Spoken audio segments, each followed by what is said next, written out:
போஸ் வெங்கட் வந்து சமீபத்தில் சித்ரா லக்ஷ்மணன்கிட்ட ஒரு இன்டர்வியூ ஒன்று கொடுத்துருந்தாரு. அந்த இன்டர்வியூவில் தலைவர் ரஜினிகாந்த் அவர்களுடன் நடந்த சம்பவம் பற்றி பேசியிருந்தார்.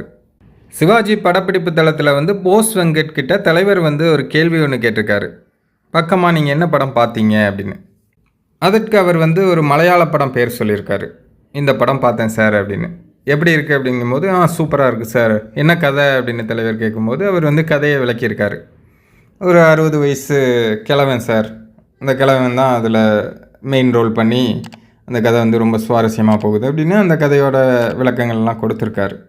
எல்லாம் சொல்லி முடித்த உடனே தலைவர் வந்து ஓகேன்னு கேட்டு ஒன்றுமே சொல்லாமல் கிளம்பி போயிட்டாராம். அதுக்கப்புறமா வந்து சங்கர் சாராக இருக்கட்டும், சுமனாக இருக்கட்டும், எல்லாருமே பயங்கரமாக போஸை வந்து ஒரு மாதிரி பேச ஆரம்பிச்சிட்டாங்களாம். என்ன ரஜினி சார்கிட்ட எப்படி பேசணுன்னு உனக்கு தெரியாதா, ஏன் இப்படி பேசுன அப்படின்னு எல்லாரும் பயங்கரமாக அவரை வந்து ஒரு மாதிரி பேசுகிறாங்க. அவருக்கு என்ன சொல்கிறதுனே தெரியல. நம்ம என்ன அந்த படத்தோட கதையை தானே சொன்னோம், ஏதாவது தப்பாக பேசிட்டோமா அப்படின்னு அவருக்கே ஒரு சந்தேகம். அவரை ஷூட்டுக்கு வேற கூப்பிட மாட்டேங்கிறாங்களாம். எல்லாருக்கும் காட்சிகள் எடுக்கிறாங்களாம், ஆனால் அவருக்கு மட்டும் காட்சிகள் எடுக்கலையாம். அவரும் அழுகிற நிலைமைக்கு போயிட்டார் போல். அப்புறம் கடைசியாக தலைவர் வந்து வீட்டுக்கு கிளம்பும்போது அவருடைய காருக்கு முன்னாடி போய் நின்றுருக்காரு.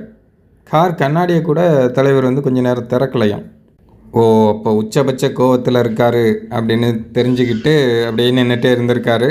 அப்புறம் கொஞ்சம் நேரம் கழித்து தலைவர் வந்து அந்த கண்ணாடியை திறந்து என்ன அப்படின்னு கேட்டிருக்காங்க. சார், நான் என்ன தப்பாக பேசினேன்னு தெரியலை, நான் ஏதாவது தப்பாக பேசியிருந்தால் மன்னிச்சிருங்க அப்படின்னு சொல்லி இவர் வந்து தலைவர்கிட்ட சொல்லும்போது தலைவர் வந்து பயங்கரமாக சிரிச்சிருக்காங்க.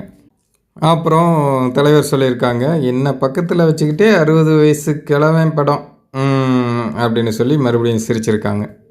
அப்புறம்தான் அவருக்கு புரிஞ்சிருக்கு, சார் இனி நான் படமே பார்க்குறத விட்டுறேன் சார், அப்படியே பார்த்தாலும் இனி இளைஞர்கள் படமாக பார்க்குறேன் சார் அப்படின்னு சொல்லி அவர் வந்து சொல்லியிருக்காரு. அதுக்கப்புறம் தான் தலைவர் வந்து அதெல்லாம் ஒன்றும் இல்லை, நான் தான் எல்லாத்துக்கிட்டையும் சொன்னேன், இன்றைக்கி உங்களுக்கு சூட் இருக்கான்னு கேட்டேன், இல்லைன்னாங்க, சரி இன்றைக்கி ஃபுல்லாக அவரை கலாய்ப்போம் அப்படின்னு சொல்லி நான் தான் எல்லாத்துக்கிட்டையும் சொன்னேன் அப்படின்னு தலைவர் வந்து அவர்கிட்ட சொல்லியிருக்காங்க.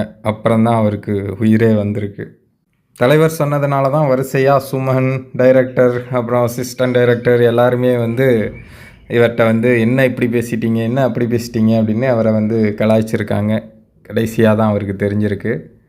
தலைவர் வந்து ஷூட்டிங் ஸ்பாட்டில் இந்த மாதிரி சில ஃபன்னான கலாட்டாக்களும் அப்பப்போ செய்வாங்க அப்படிங்கிறத நிறைய பேர் சொல்லி கேள்விப்பட்டிருக்கோம்.